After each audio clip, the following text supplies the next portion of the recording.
نحمده ونصلي على رسوله الكريم اما بعد فاعوذ بالله من الشيطان الرجيم بسم الله الرحمن الرحيم ان الذين كفروا لن تغني عنهم اموالهم ولا أولادهم من الله شيئا وأولئك هم وقود النار صدق الله العظيم اللهم صل على محمد النبي الأمي وعلى آله وأصحابه وبارك وسلم۔ سورہ آل عمران آیت کریمہ کا نمبر 10 ہے۔ آیت کریمہ کا ترجمہ یہ ہے ان الذین کفروا،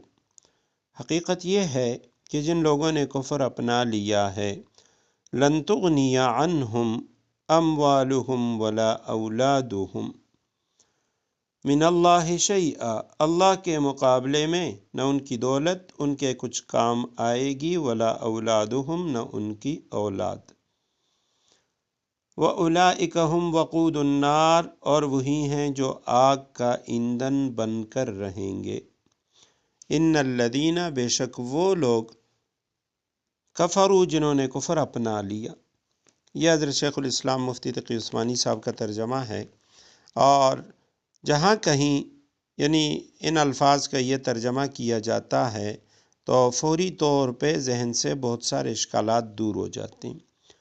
ان الذین کفروا، بے شک وہ لوگ جنہوں نے کفر اپنا لیا ہے، یعنی انہوں نے خود کفر کو اپنایا، ضد، ہٹ درمی، عناد کی بنا پہ۔ لن تغنی عنہم، لن تغنی، غنا کے معنی ہوتے ہیں بے نیاز کر دینا، مالدار ہونا، بے نیاز ہونا، تو لن تغنی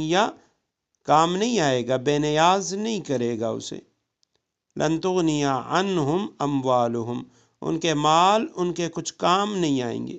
ولا، اور نہیں، اولادہم، ان کی اولاد، نہ ان کا مال ان کے کام آئے گا اور نہ ان کی اولادیں ان کے کام آئیں گی، من اللہ شیئا، اللہ کے مقابلے میں کچھ بھی۔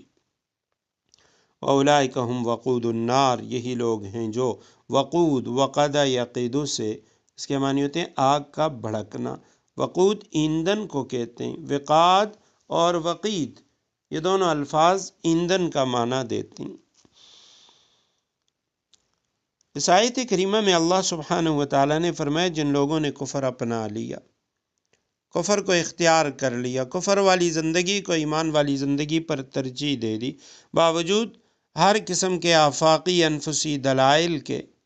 اللہ کی قدرت کی نشانیوں کے، انہوں نے ایمان کو قبول نہیں کیا، ضد کی بنا پہ، ہٹ درمی کی بنا پہ، تعصب کی بنا پہ انہوں نے کفر کو اپنایا، اپنے والدین کی اتباع کی اور والدین کے کفریہ طریقوں اور انہی رواجوں پہ چلتے رہے، تو ان کے مال اور ان کے اولاد اللہ کے مقابلے میں انہیں کچھ بھی فائدہ نہیں دیں گے۔ دنیا میں ہوتا یہ ہے، عمومی طور پہ اگر کوئی شخص کسی معاملے میں پھنس جاتا ہے، کہیں اس کی پکڑ ہو جاتی ہے، کہیں پہ وہ کسی چیز میں گرفتار ہو جاتا ہے، تو اس کا جو اعتماد ہوتا ہے، سہارا ہوتا ہے، وہ اپنے مال پہ ہوتا ہے، اپنی اولاد پہ ہوتا ہے، کہ بھئی میرے پاس اتنا مال ہے، میں مال دے کے بچ جاؤں گا۔ اور مال کی بنا پہ لوگ وہ بڑے بڑے مقدمات سے اپنے آپ کو چھڑا لیتے ہیں۔